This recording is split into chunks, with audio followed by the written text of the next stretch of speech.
Hello guys, welcome back to my channel. दोस्तों, आज हम बात करेंगे मॉनेटरी पॉलिसी कमेटी के बारे में, यानी कि मौद्रिक नीति समिति। ओके, मौद्रिक नीति समिति। इस समिति की जो स्थापना हुई थी वो हुई थी 2016 में। पहली बार इसकी स्थापना की गई थी 2016 में। इसमें 6 मेंबर होते हैं, जिसमें से 3 आरबीआई के मेंबर होते हैं और 3 सरकार के द्वारा मनोनीत किए जाते हैं। ठीक है। इसका जो चेयरपर्सन होता है वो आरबीआई गवर्नर होता है, और जो सरकार के द्वारा मनोनीत सदस्य होते हैं उनका कार्यकाल 4 साल होता है। वोटिंग, प्रत्येक सदस्य के पास 1 वोट होता है, लेकिन गवर्नर के पास कास्टिंग वोट होता है। यानी कि अगर टाई हो जाता है वोट, मतलब 3 वोट इस साइड 3 वोट इस साइड होते हैं, तो गवर्नर अपना वोट देकर मेजॉरिटी साबित कर सकता है। मतलब वो किसी भी तरफ 1 वोट देगा और मेजॉरिटी हो जाएगी। ओके। इसका जो मेन फंक्शन होता है वो रेपो रेट को डिसाइड करना होता है। आगे देखते हैं। मॉनेटरी पॉलिसी के टूल्स होते हैं। क्वांटिटेटिव टूल्स में जो आता है वो है repo rate, reverse repo rate, CRR, SLR, OMO, open market operation. ठीक है। इसके बारे में अभी हम आगे बात करेंगे, ये सभी आगे आने वाले हैं।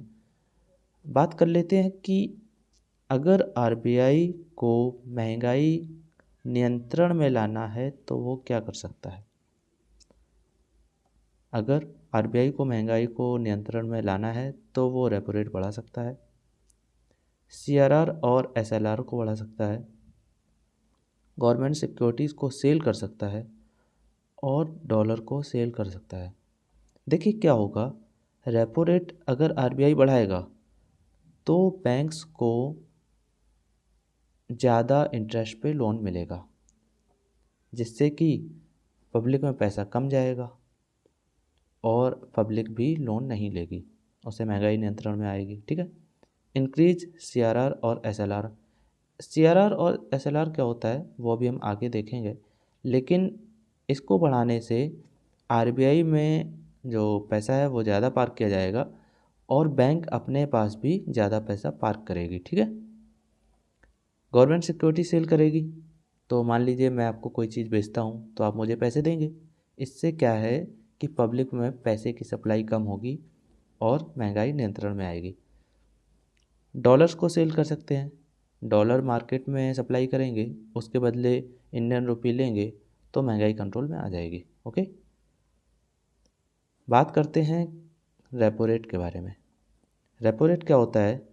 रेपो रेट जिस रेट पर reserve bank of India banks को शॉर्ट टर्म लोन देता है। बात ध्यान रखिए, short term loan, long term loan नहीं है। ठीक है। रेपो रेट बढ़ेगा तो लोन महंगा होगा, लोन महंगा होगा तो मनी सप्लाई कम हो जाएगी, और मनी सप्लाई कम होगी तो महंगाई नियंत्रण में आएगी। ओके। अगर देखते हैं रेपो रेट घटेगा तो क्या होगा, लोन सस्ता हो जाएगा। लोन सस्ता होगा तो मनी सप्लाई बढ़ेगी मार्केट में, और मनी सप्लाई बढ़ेगी तो ग्रोथ को सपोर्ट मिलेगा, यानी कि हमारी अर्थव्यवस्था को सपोर्ट मिलेगा, मार्केट में पैसा बढ़ेगा। ठीक है। शॉर्ट टर्म लोन 3 प्रकार के होते हैं, कॉल मनी, नोटिस मनी और टर्म मनी। ठीक है। कॉल मनी ओवरनाइट के लिए होता है, मतलब कि 1 दिन। नोटिस मनी 2 दिन से 14 दिन के लिए होता है, और टर्म मनी 14 दिन से 364 दिन के लिए होता है। मतलब कि 1 साल पूरा ना हो, सिर्फ और सिर्फ 364 दिन में ही वो लोन खत्म हो जाए। ओके। अब हम बात करते हैं रिवर्स रेपो रेट के बारे में। रिवर्स रेपो रेट क्या होता है, इंटरेस्ट रेट जो आरबीआई में पैसा पार करने पर बैंकों को दिया जाता है। मतलब कि जो बैंक्स होते हैं वो अपना पैसा आरबीआई में पार करते हैं और उस पर उनको इंटरेस्ट रेट दिया जाता है, वो रिवर्स रेपो होता है। मतलब रेपो का रिवर्स। रेपो में क्या होता है कि बैंक पैसा लोन पे लेते हैं और आरबीआई को इंटरेस्ट देते हैं। रिवर्स रेपो में क्या होता है कि बैंक के पास अगर एक्स्ट्रा पैसा है तो वो आरबीआई में जमा करेगा और आरबीआई उसको इंटरेस्ट देगा। ठीक है। लाइक अ डिपॉजिट, जैसे हम पैसा बैंक में जमा करते हैं और उस पर हमको ब्याज मिलता है, वैसे ही बैंक आरबीआई में पैसा जमा करता है और उसको उस पर ब्याज मिलता है। देखिए, रिवर्स रेपो बढ़ेगा तो बैंक्स पैसा आरबीआई में पार्क करेंगे, लिक्विडिटी कम होगी, मार्केट से पैसा जाएगा, ओके। लेकिन रिवर्स रेपो घटेगा तो बैंक मार्केट में लोन देंगे, क्योंकि बैंकों को अपना पैसा ठिकाने पे लगाना है ना। वो या तो उस पर मतलब कि उस पर प्रॉफिट कमाने के लिए या तो आरबीआई में पार्क करेंगे या तो लोन देंगे। लोन देंगे तो लिक्विडिटी बढ़ेगी, ठीक है। याद रखिए कि रिवर्स रेपो कोलेट्रल होता है, मतलब कि आरबीआई अपनी गवर्नमेंट सिक्योरिटीज़ बैंक्स को देता है। आरबीआई को पैसा देगा बैंक, तो बैंक को बदले में आरबीआई भी तो कुछ देगा, तो गवर्नमेंट सिक्योरिटीज देता है और ये कोलेट्रल होता है, ओके। ठीक है, अब हम बात करते हैं सीआरआर के बारे में। सीआरआर क्या होता है? कैश रिजर्व रेशियो होता है। बैंक को आपने जो डिपॉजिट किया उस डिपॉजिट का कुछ परसेंट आरबीआई के पास कैश फॉर्म में जमा करना होता है। अब देखिए, सीआरआर बढ़ेगा तो बैंक के पास में लोन देने के लिए पैसा कम रहेगा, क्योंकि मान लीजिए आपने 100 रुपये जमा किए और उसमें से 25 रुपये आरबीआई को जमा करने हैं, तो बैंक के पास तो 75 रुपये रह गए ना। अब 75 रुपये में वो लोन देगा। अब मान लीजिए यहीं पे 100 रुपये में हमको 15 रुपये जमा करने होते, तो लोन देने के लिए 85 रुपये होते, ठीक है। तो इसके लिए बैंक के पास लोन देने के लिए पैसा कम रहेगा अगर सीआरआर बढ़ेगा तो। वहीं सीआरआर घटेगा तो लोन कैपेसिटी बढ़ेगी। वही जो अभी बताया था मैंने, 100 रुपये में से अगर 5 रुपये जमा करना हुआ तो 95 लोन देने के लिए है हमारे पास, ठीक है। याद रखिए, इस पर बैंक को इंटरेस्ट नहीं मिलता है। ये जो सीआरआर में डिपॉजिट किया जाता है आरबीआई में, उस पर बैंक को कोई भी इंटरेस्ट नहीं मिलता है, ओके। बात करते हैं एसएलआर की, स्टैट्यूटरी लिक्विडिटी रेशियो। इसका मतलब क्या होता है कि बैंक को डिपॉजिट का कुछ परसेंट अपने पास सेफ एसेट में रखना होता है, लाइक अ बफर जोन, ठीक है। तो सेफ एसेट में वो रख सकता है, कैश रख सकता है, गोल्ड रख सकता है, गवर्नमेंट सिक्योरिटीज रख सकता है, जो तुरंत लिक्विडिटी फॉर्म में आ जाए, ओके। तो एसएलआर बढ़ेगा तो लैंडिंग कम होगी।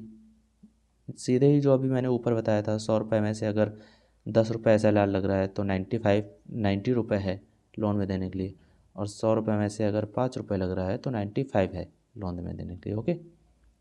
आगे बात करते हैं हम ओपन मार्केट ऑपरेशन की। ओपन मार्केट ऑपरेशन क्या होता है?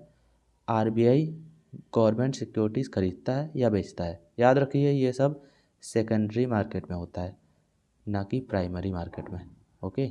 आरबीआई प्राइमरी मार्केट से गवर्नमेंट सिक्योरिटीज़ नहीं खरीद सकता है, सेकेंडरी मार्केट से ही खरीद सकता है, ओके।